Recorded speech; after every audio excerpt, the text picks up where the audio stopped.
News ഒക്കെ കേട്ട് ഷോക്ക്ഡായിട്ട് നിൽക്കുന്ന ഹീജുവിന്റെ അടുത്തേക്കൊക്കെ സയോണും എത്തുന്നു. ശരിക്കുമുള്ള ഹീജു ആരാണെന്നൊക്കെ എനിക്ക് കണ്ടെത്തേണ്ടതായിട്ടുണ്ട്. നീയും അതിനെ സഹകരിക്കണമെന്നൊക്കെ പറഞ്ഞുകൊണ്ട് സയോണും അവളുടെ ഡ്രസ്സൊക്കെ മാറ്റുവാനായിട്ട് ശ്രമിക്കുമ്പോഴത്തേക്കും അവളും അതൊക്കെ തടയുകയാണ്. പിന്നീടാകട്ടെ അവളെയും കൊണ്ട് അവൻ ബെഡ്റൂമിലേക്കും പോകുന്നു. നിനക്ക് എന്തെങ്കിലും പറ്റുമോ എന്നൊക്കെ ഹീജു എഴുതി കാണിക്കുന്ന സമയത്താകട്ടെ ആ ഒരു കിഡ്നാപ്പർ എന്റെ പേഴ്സണൽ ആയിട്ടുള്ള ഓഫീസിലെത്തിയിട്ട് അവിടെ ബോംബൊക്കെ ഇട്ടിട്ടുണ്ടായിരുന്നു എന്നൊക്കെ അവൻ പറയുകയാണ്. നിനക്കും അയാളെ അറിയുകയില്ല എന്നും ആരായിരിക്കുമെന്ന് ഒരു സംശയം പോലും ഇല്ല എന്നുമൊക്കെയല്ലേ എന്നോട് പറഞ്ഞിട്ടുണ്ടായിരുന്നത്.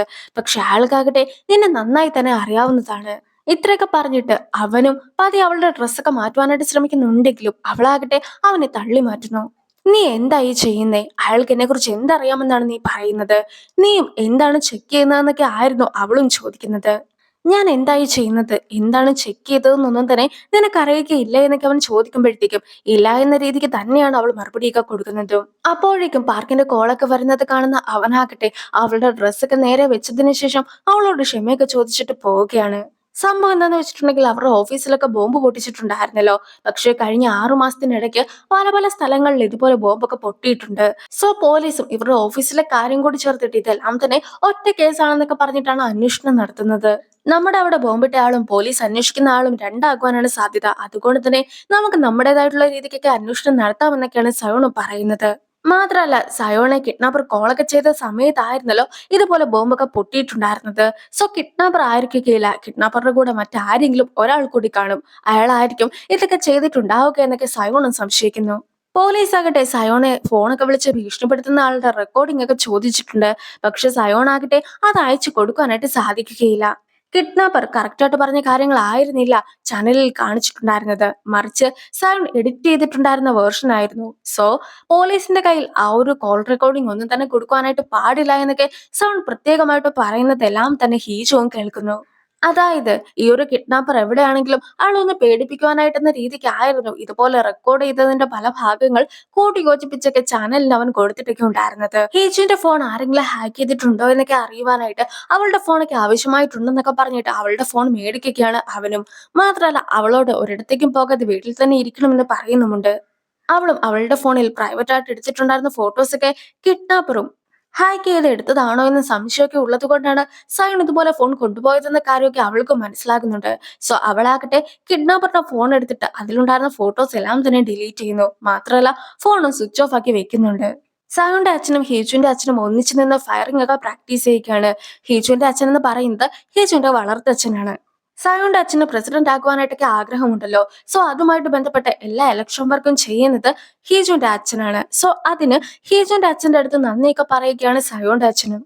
സയോന്റെ മുത്തശ്ശനും ഷൂട്ടിങ്ങിലൊക്കെ അപാരമായിട്ടുള്ള കഴിവുണ്ടായിരുന്നു. നല്ല ബുദ്ധിയും അതൊക്കെ പ്രയോഗിക്കുവാനുള്ള കഴിവുമുണ്ട്. സോ ഈ ഒരു കഴിവെല്ലാം തന്നെ ലഭിച്ചിട്ടുള്ളത് സയോണാണെന്നൊക്കെ ഹീജുവിന്റെ അച്ഛൻ പറയുമ്പോഴത്തേക്കും സയോന്റെ അച്ഛന്റെ മുഖമൊക്കെ ഒന്ന് മാറുന്നുണ്ട്. ഹീജുവിന്റെ അമ്മയും ആകെ ബോറടിച്ചൊക്കെ ഇരിക്കുകയായിരുന്നു. അങ്ങനെ ഇരിക്കെ സയോന്റെ അമ്മ ഫോണിലൊക്കെ നോക്കുന്നത് കാണുമ്പോഴത്തേക്കും അമ്മയ്ക്ക് വേണ്ടി ഒരു കോഫിയൊക്കെ എടുത്ത് കൊടുക്കുകയാണ് ഹീജുവിന്റെ അമ്മയും. പക്ഷെ സയോന്റെ അമ്മയാകട്ടെ അതൊക്കെ തട്ടി ഹീജുവിന്റെ അമ്മയുടെ കയ്യിലേക്കൊക്കെ ആയിട്ട് വീഴിക്കുന്നു.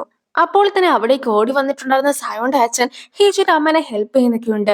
മാത്രല്ല സയോന്റെ അമ്മ അറിയാതെ ആയിരിക്കും ഇത് ചെയ്തതെന്നൊക്കെ വിചാരിക്കുന്നുണ്ടെങ്കിൽ പോലും സയോന്റെ അമ്മ ഫോണിലൊക്കെ നോക്കിക്കൊണ്ടിരുന്നപ്പോഴത്തേക്കും അതൊക്കെ എത്തി നോക്കുവാനായിട്ടായിരുന്നു ഹീജുവിന്റെ അമ്മ ശ്രമിച്ചിട്ടുണ്ടായിരുന്നത്. അതുകൊണ്ടാണ് ഇങ്ങനൊരു ശിക്ഷ കൊടുത്തതെന്ന ഒരു മറുപടിയൊക്കെയാണ് സയോന്റെ അമ്മയും പറയുന്നത്. സയോന്റെ ഓഫീസിൽ ബോംബൊക്കെ ഇട്ടിട്ടുണ്ടായിരുന്ന ആള് മറ്റൊരാളുമായിട്ട് ചാറ്റൊക്കെ ചെയ്യുകയാണ്.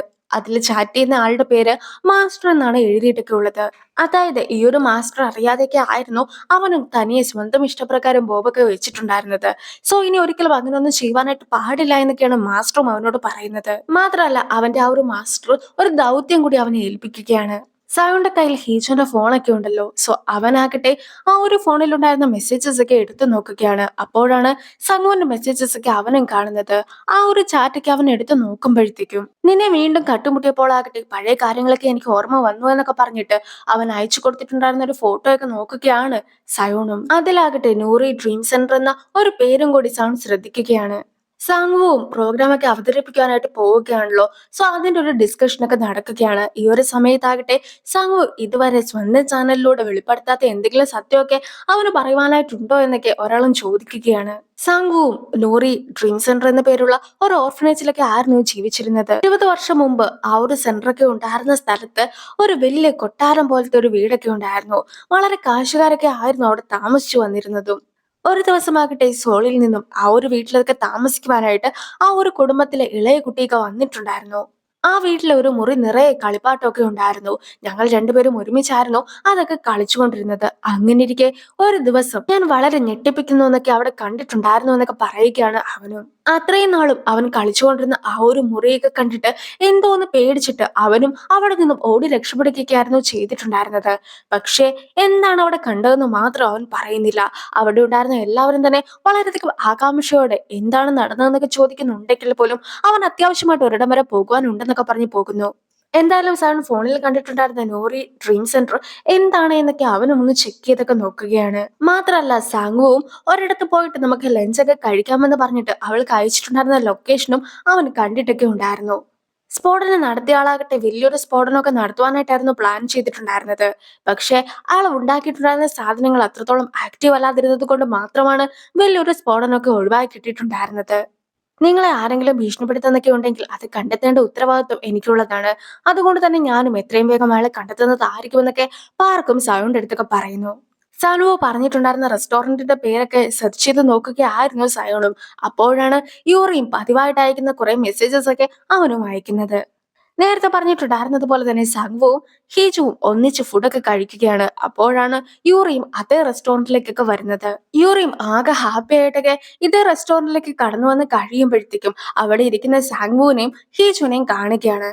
സാങ്വുവും ഹീജുവും കോളേജിലെ ഫ്രണ്ട്സ് ആണെന്നൊക്കെ യൂറിയുടെ അടുത്ത് പറയുമ്പോഴത്തേക്കും യൂറിയും ഞാൻ ഒരാളെ ഇവിടെ വെച്ച് മീറ്റ് ചെയ്യുവാനായിട്ടൊക്കെ പോവുകയാണ്.